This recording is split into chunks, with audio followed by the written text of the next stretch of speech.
ఇలా రేవంత్ రెడ్డి గారు ఏ విధంగా పరిపాలన చేస్తున్నాడు? 6 గ్యారెంటీలు ఇస్తామన్నాడు. ఏ ఒక్క మహిళ కన్నా 2,500 రూపాయలు ఇచ్చిండా? ఇలా ఏ ఒక్కరికన్నా 2,000 రూపాయల పెన్షన్ కేసీఆర్ గారు ఇస్తుంది తప్పితే దాన్ని 4,000 రూపాయలు చేస్తామన్నట్టు చేసిండా? ఇలా వికలాంగులకి కేసీఆర్ గారు ఇస్తున్న 4,000 పెన్షనే వస్తుంది తప్పితే 6,000 ఇస్తామన్నాడు ఇచ్చిండా? ఇలా కేసీఆర్ గారు ఇస్తున్న కళ్యాణ్ లక్ష్మి షాదీ ముబారక్ 1,116 రూపాయలు మాత్రమే తప్పితే ఇలా తులం బంగారం ఇస్తా అన్నాడు ఇచ్చిండా?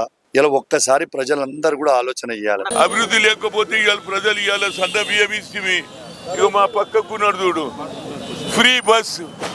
మా అక్కలు మా పెద్దమ్మలు ప్రతిసారి ఊరికి పోతుండ్రు. ఇవాళ పోతుండ్రు 2 రోజులు ఏడుకు పోయి వచ్చిన అంటే బిడ్డ దగ్గర పోయి వచ్చిన, ఎందుకంటే ఫ్రీ బస్ అయింది. అదేవిధంగా గ్యాస్ సిలిండర్ ఇచ్చినాం.